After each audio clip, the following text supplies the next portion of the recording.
But as I began to build my 1,000 true fans, I believe that my tree will then be able to take the information, whether the seeds that I plant through tools and resources and content that I push out, those who are on my coaching tree will be able to impact those people within the next 5 years. Welcome to the Networking with Michelle podcast, the show dedicated on providing you the how-tos of marketing and networking strategies. Here we believe in the Jim Rohn quote, success is nothing more than a few simple disciplines practiced every day. Hey everyone, welcome to the Networking with Michelle show. I'm your host, Michelle Gomez. So for today's episode, I want to jump right in with special guest, Mr. Jay Jackson, who I also met from the Traffic Sales and Profit Facebook group with Lamar Tyler. And he just reached out to me, wanted an interview, and come to find out we have quite a few things in common. So this was a great interview. Jay Jackson is also the author of The Transformation Experience, Shifting Paradigms for Success. And some of the things we talk about in this episode is his campaign. He is on a mission to transform the lives and businesses of 1 million people by 2023. We also talk about his perspective on why you cannot pick his brain, which is very interesting. But hey, Mr. Jay Jackson, he's a great fella, very encouraging. We spent a lot of time talking about leadership. So I would encourage you to reach out to him, connect with him via email or social media. He's just a wealth of information. Even on his personal page, he provides a lot of great content. So make sure you check him out.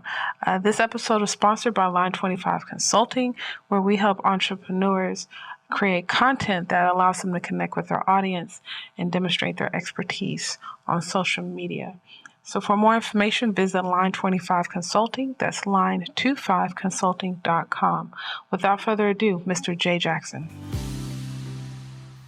Hey everyone, welcome to the Networking with Michelle show. Today's special guest is Mr. Jay Jackson. Jay, how are you doing today?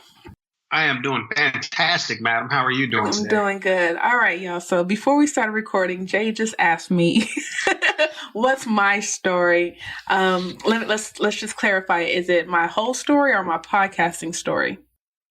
Both. I'm sure there are some new listeners out there who want to know exactly who you are. Well, I'm not going to go into my story too much because I just did my 100th episode and we kind of went through the journey of that. But overall, for you, my new friend, it'll be like 2-3 weeks in this new friendship from Facebook. Right. No, but, I struggled getting my undergrad degree. Took me 11 years to get that. Finally got that in finance. Took me 1 year to get my master's in marketing. And I was fortunate to work with Citigroup, JP Morgan Chase, Invesco Investment Services. But I've always done marketing on the side, one form or another. So I decided to quit corporate, start my business, Line 25 Consulting. And I've kind of narrowed it down when it comes to honing in on the marketing aspect because marketing is so broad nowadays. So right now, I help entrepreneurs focus on connecting with their audience through content marketing, such as podcasting. And I stumbled across podcasting in 2014 when I was promoting my book, Network, Navigate, and Nurture. And I was thinking I was going to interview a bunch of blogs and stuff like that, came across podcasting, did a few interviews, and then people were encouraging me to launch my show. And April 2015, Networking with Michelle was developed, and here we are interviewing you and just trying to keep the momentum going. All right, cool. I appreciate you sharing. Well, I'll tell you now, I am grateful to be number 101. Let's rock. Yeah, and I appreciate you reaching out to me. I really do. When I first saw and heard about your show, a friend of, I guess, a mutual friend of ours, Tracy Powell, Dr. Tracy Powell, she's the one who told me about your show. We had a conversation about a project that I'm working on, and she mentioned you. And I said, you know what? I think we're connected in a bunch of Facebook groups and things like that. And I couldn't remember if I followed you or you followed me on Instagram. I'd seen your face a few times. So I was like, you know what? I know her. Let me reach out to her and see what's going on. So here we are. Yeah, it's all love. So what's your story? How far back you want to go? You want to go toddler years, or you want to just go the last couple of years of how I got to where I am? Last couple of years. And first of all, I skimmed through the article today. So thank you for serving your service, serving the country in the military. No doubt. My pleasure. Just like the article says, it was the best decision that I've ever made in my life. Without joining, I mean, I'll tell you, I was a knucklehead, like most African-American young men. The majority of us, we don't have that structure, that discipline, that accountability at home because of the dynamics of our homes. And so I was headed down either the path of death or the path of jail. And I'll be honest with everybody. And so I made the decision to join the Air Force.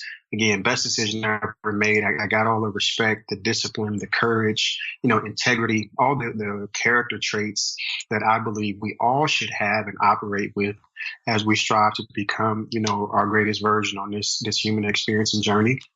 Throughout the Air Force, I traveled across, the states, multiple, states. But my favorite portion of my military experience is the 4 years that I spent over in England. I was stationed at RAF Lakenheath over in the UK. And while there is where I had the opportunity to really, travel and enjoy Europe, where they're going to Romania, Germany, Spain, France. I even actually had a stint over in Africa. And then, of course, I transitioned back to Georgia, and that's when I had the opportunity to go over to Baghdad.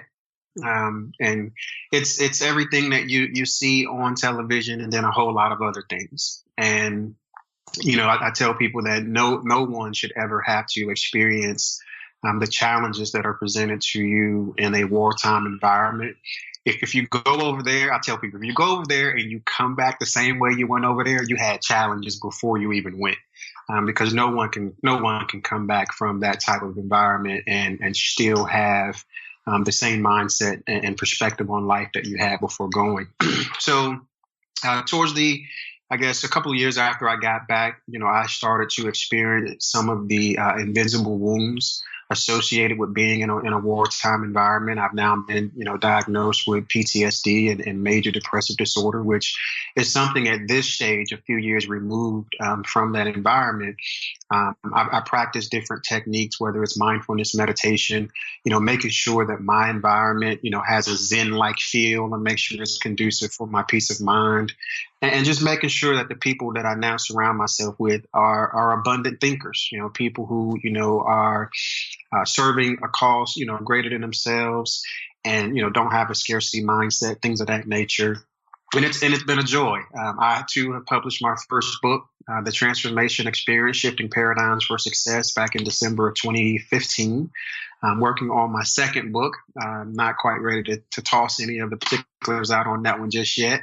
But like I said, I'm having a blast coaching, speaking, building different products and services that allow me to serve the masses. Right now, my bold statement is I'm looking to transform the lives and businesses of 1 million people by 2023. So that's what I'm doing right now and rocking with it. Definitely want to get into that.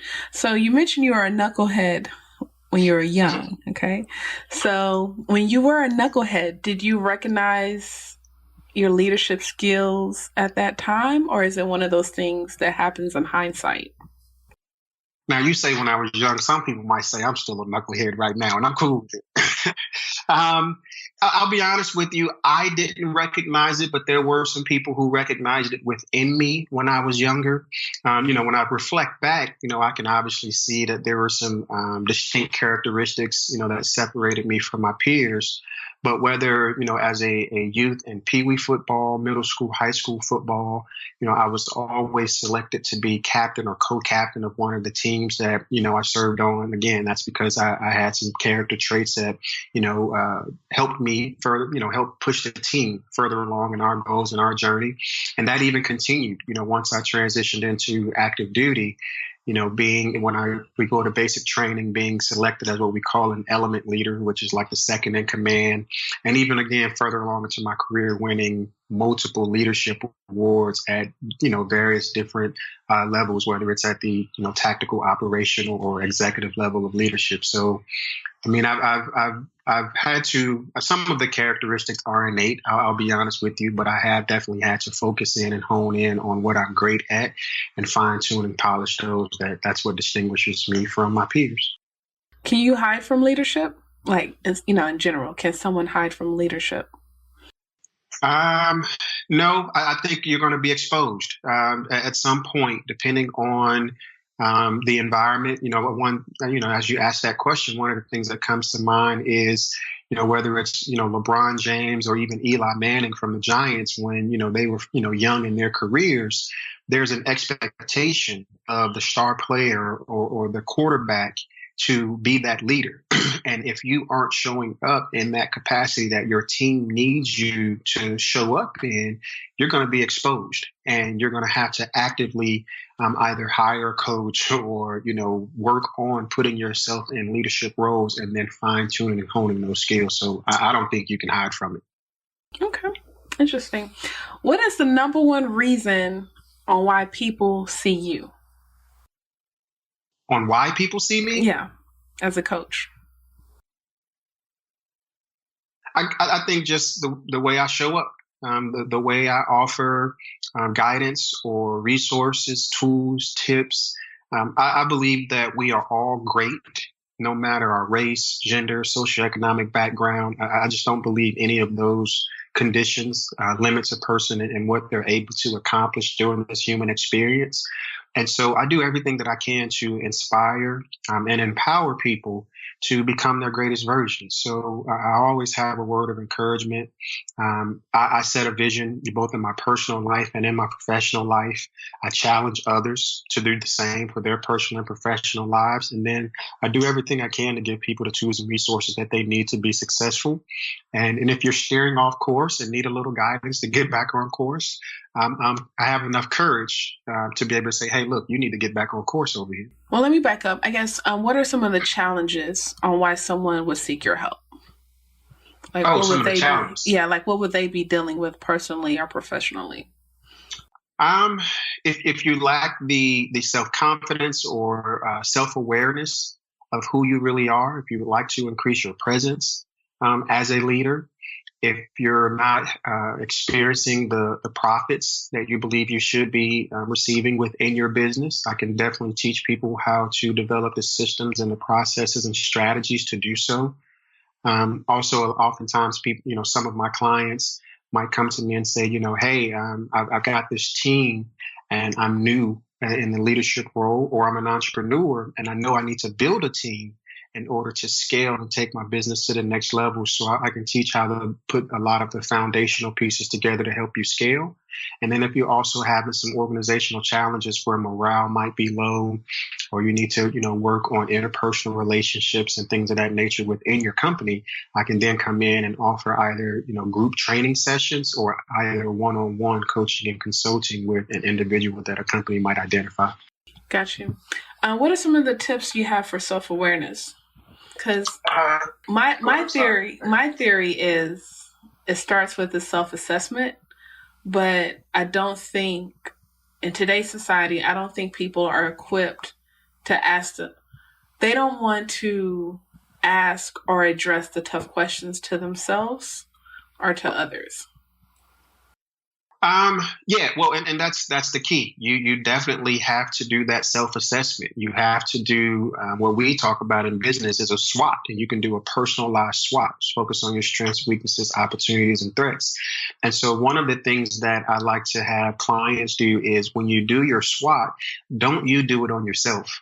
Go out and have 3 to 5 people that you trust who are going to give you the honest feedback, who are going to tell you that your baby is ugly. See, a lot of times that's the thing. We go to people who are going to give us the nice marshmallowy answer. Nah, you need to go to the people who are going to flat out tell you like, yo, you stink over here in this area, and allow them to do the SWOT analysis on you. That way you'll get clarity on the true feedback that you need to be able to grow.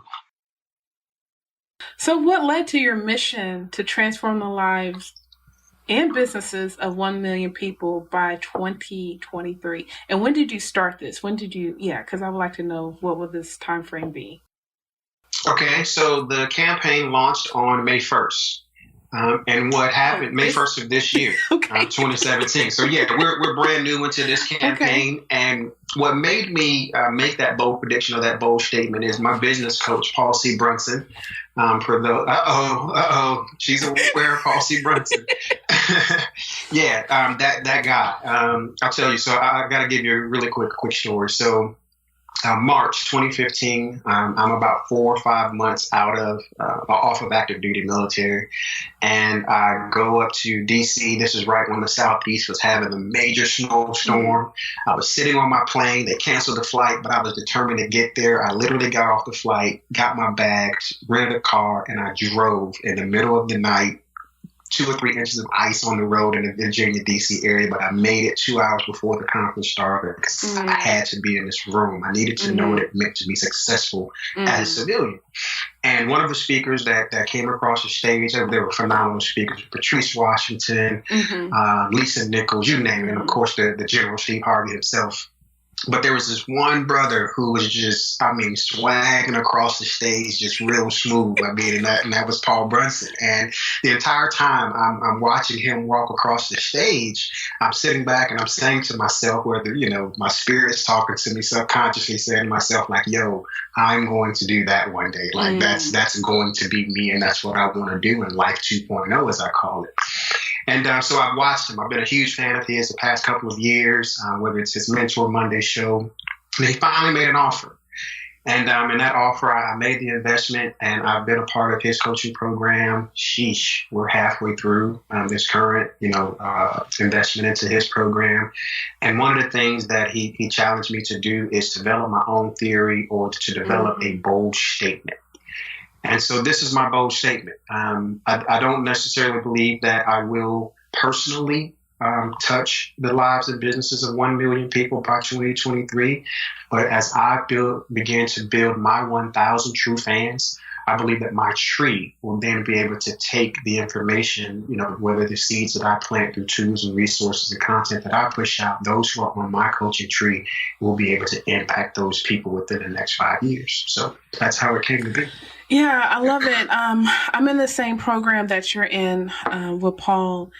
But what you just said has resonated because I have a similar statement on my website, but I haven't announced it as a campaign. So I like what you're doing.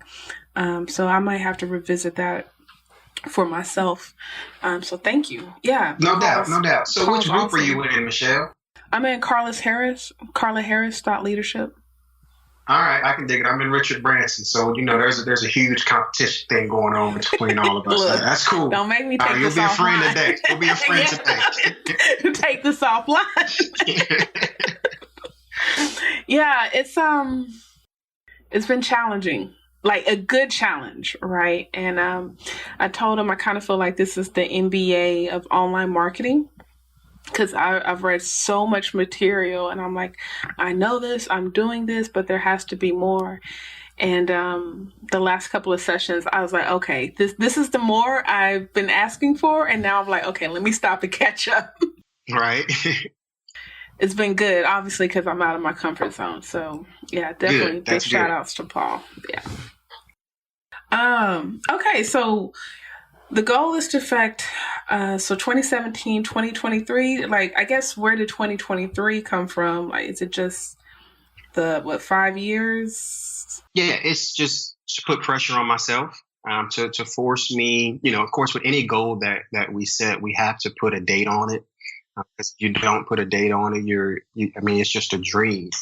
And you have to put that date in order to allow yourself to be able to measure. Now, there are some KPIs, some key performance indicators and things of that nature that I'll be watching and paying attention to.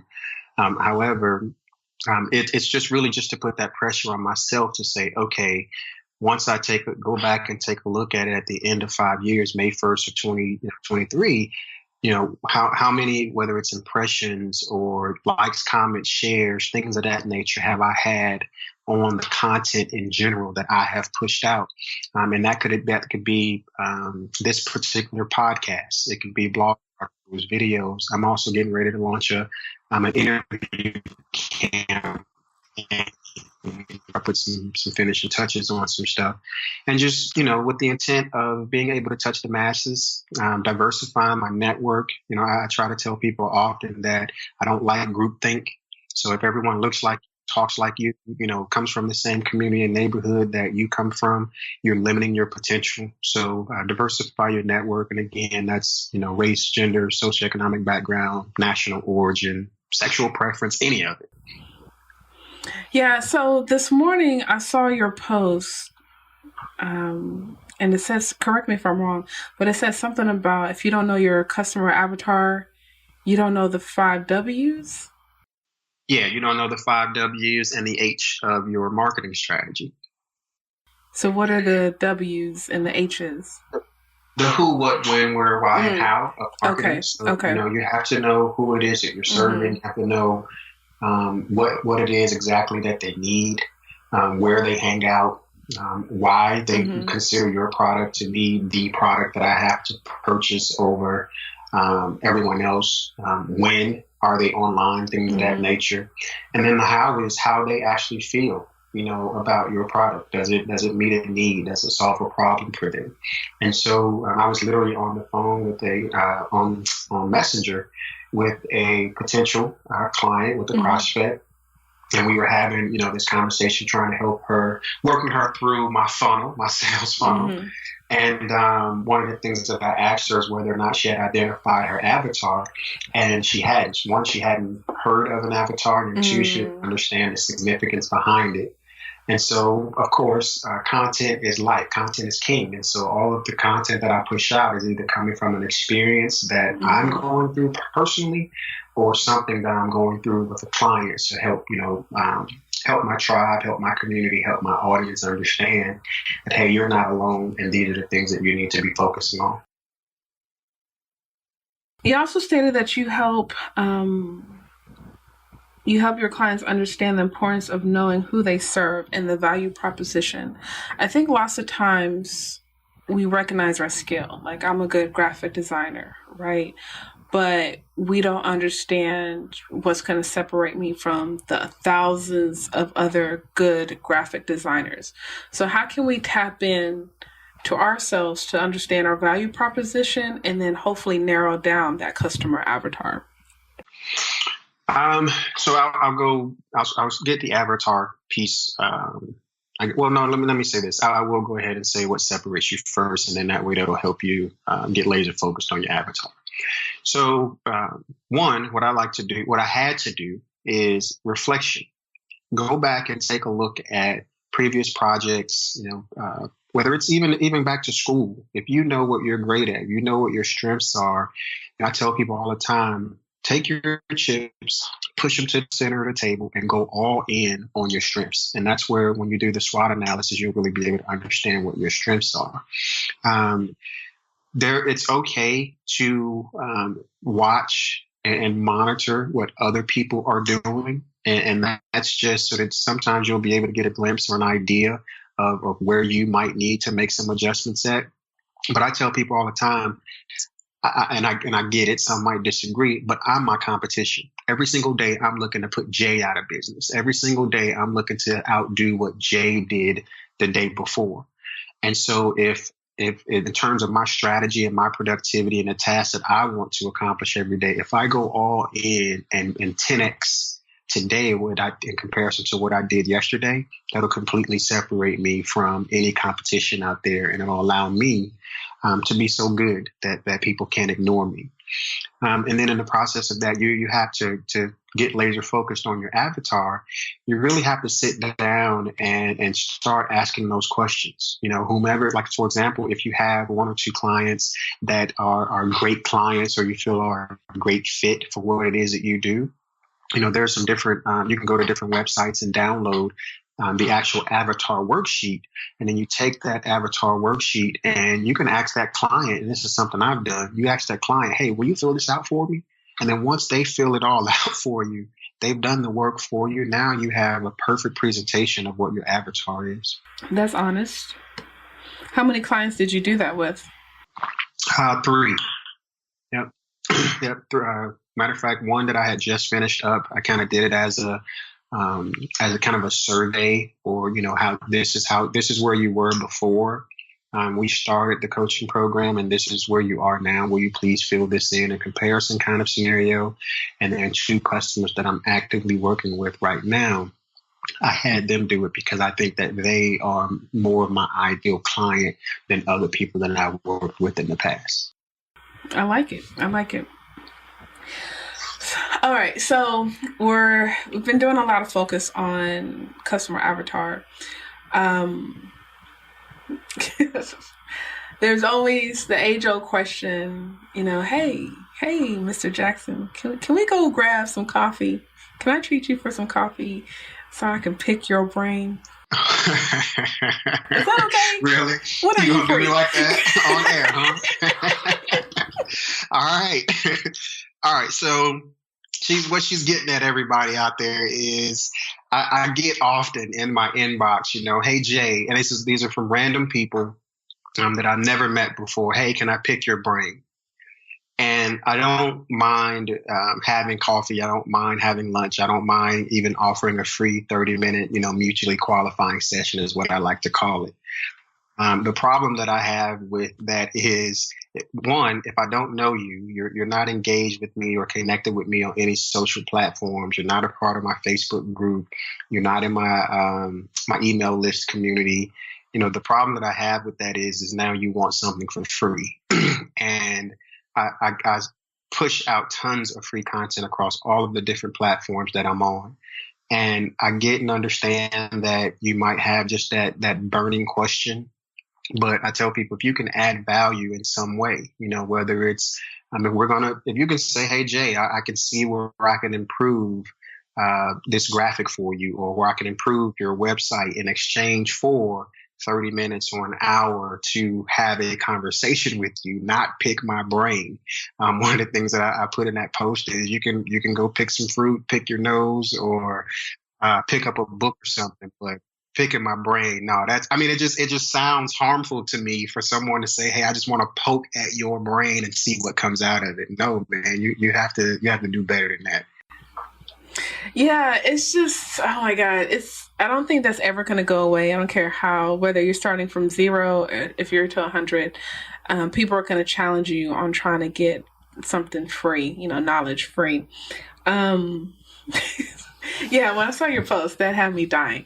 But I guess, I think, I don't know if catch-22 is the right word, but I've been in situations where the same person asking for the pick my brain session is also like, Michelle, is your business growing? And no, because you just asked me for free service. Right. I can't grow my business. I keep giving it away to you. Or Michelle, you cost, your prices are too high. And I'm like, really? Okay, good. Because that means, and I tell people value. Pricing is just a formality.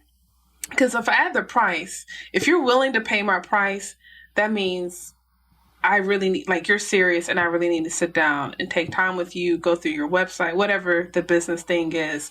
And I don't think people understand that. People just feel like you're going to have a conversation with them. And I'm like, it's not so much the conversation, it's the education, it's the experience. It's me reviewing your website, social media platforms, etc., prior to the conversation. So, yeah. Yeah, it's. I tell people, and I had a hard time initially even charging people for my services when I first started this, because I'm accustomed, being in the military, everything was just given to me. So it was hard to start saying, okay, now how do I turn around and charge people for? And I say given to me, I earned it. I got up and put that uniform on every day, but it was really a challenge for me to start charging people.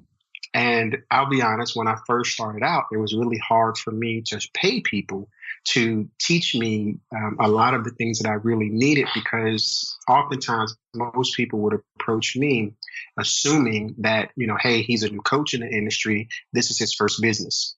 or assuming that, oh, he's a new, business owner in the industry. He lacks, these particular skills, whether it's personal, professional development, how to strategize, how to set goals. And I've had to tell, several coaches like, hey, I respect that this is what you offer, but I already have those things. Are you able to adjust your product or adjust your coaching package that allows me to get the full value out of it that I need? Because I'm not, I guess, fortunately or unfortunately, I'm not at that same level as the clients that you currently serve. And that's what made the decision to go with Paul so beautiful, because I had already hired one business coach. And then once I got behind the scenes and really, I guess, saw the value that she was delivering, I realized, whoa, okay, some of this is business 99, kind of scenario.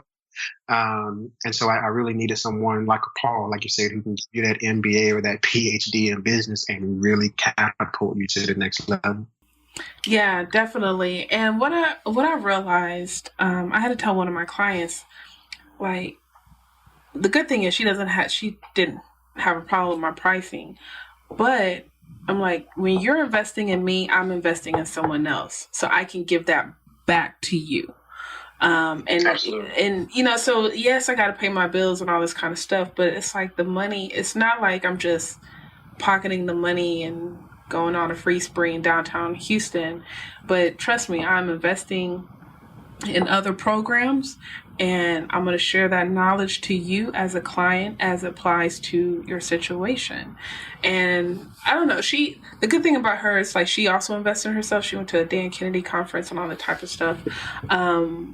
But I have noticed when I've informed clients of that, it's kind of like the light bulb clicks. It's like, oh, like, I don't know, something so small, but it's like, oh, okay. One of the things that I had to start sharing, like in my private group, is as I level up, you level up. Because I'm going to go out and get the information that you need and then bring it back to you, because I understand that not everyone can afford to fly across country to attend this particular conference that they might need, or not everyone can afford to hire a particular coach to get what they need. And so what I do is I make the investment in the higher level, coaches such as Paul, as we're talking about right now, who's going, you can attest to this. He has given us tremendous value thus far in this program. And so now we can then go back to our communities and our tribes and say, okay, look, I'm leveling up. I'm going to deliver this tremendous value to you that allows you to now level up. But in order for us all to continue to grow, you have to make the investment. And as I grow, that investment is going to increase. I love it. As I level up, you level up. I love it. Well, Jay, I just want, as we wrap up, I just want to appreciate you. I know this friendship is new, but I can already see it blossoming. We already got so many things in common beyond the Facebook groups. Now we have the same coach, so I think that's really cool. I also appreciate your message this morning that you posted in the groups. Kind of feel like I'm in a funny situation. Speaking of leveling up, and it's like, sometimes you want those friends to hold on. You think you're going to come up with your friends. And there's those moments when, whatever reason, we're kind of, I don't know if they're falling off or going separate paths. So your message this morning meant a lot to me, and I wanted to say thank you. I wanted to wait for the interview to say thank you, and I appreciate that, because you're right. Someone did need to hear that, and I think that was me. My pleasure, man. You just, if people could see it right now, you just gave me chills. So I definitely appreciate that. And that's one thing I just try to do, Michelle. I don't know who needs to hear what it is that I need to hear. I can now say, though, that Michelle is one of my 1 million. I can definitely say that. But yeah, I never know who needs what. I'm a spiritual person, not a religious person, but a spiritual person. And so when information comes to me, from source, God, universe, whatever people want to call it, when it comes to me and I feel like, hey, you need to get this out of you, you need to share this with people, I do everything I can to share it with the masses in hopes of someone like yourself receiving that message and going like, yo, I needed to hear that today in order for me to make that next move. Yeah. How can people get in contact with you? Okay, so first you can go over to my website, www.mrjjackson.com. That's MRJAYJackson.com. You can also find me on social media at Mr. MRJAY_Jackson. I'm on Facebook, Instagram, Twitter, LinkedIn. So those are all the different ways. And if you want to reach out to me directly, I'll give you my direct email. That is JAY@MrJackson.com, MRJAYJackson.com. So I have a final question. Here we go. Hot seat. Ready. What has been the biggest ask that you received in your career? The biggest ask that I've received. May or may not receive, but you're just like, you knew if you were to ask this person this one question or whatever, it was going to take you to another level. Talking about level up. Oh, wow. Okay, so the biggest question that I've asked. There's a gentleman, and I'm going to intentionally omit his name just because of, one, what I have asked and who he's connected to. There is a gentleman in the Atlanta area who is a seasoned gentleman, business owner in the Atlanta area, very influential gentleman. I met him at Atlanta Business League event, and then, of course, subsequent times at places like Morehouse College and things of that nature. And I asked him to be a mentor to me. And I tell you, it took a lot of courage because, one, he's outside of my industry. Two, I didn't know how he was going to react or respond. But three, I mean, it was a bold move because I knew that if he said yes, then it was a game changer for me because it now gave me access to a Rolodex that is just, I mean, probably and because of who he is and where he is in terms of his career and his status, I mean, it is a multi-million-dollar, probably close to $1 billion Rolodex, and that's the 100 truth. Yeah. All right. Awesome. I love it. Anything else you want to add before we sign off? Just everybody go be great, man. Everybody, you have greatness inside of you, no matter where you come from, what your circumstances were, what your circumstances currently are, be great. You have a divine fingerprint. Leave it on this world. Go out there and create unforgettable life. I love it. Remember, I believe in you. Personal connection leads to an influential network. So thanks for networking with Michelle.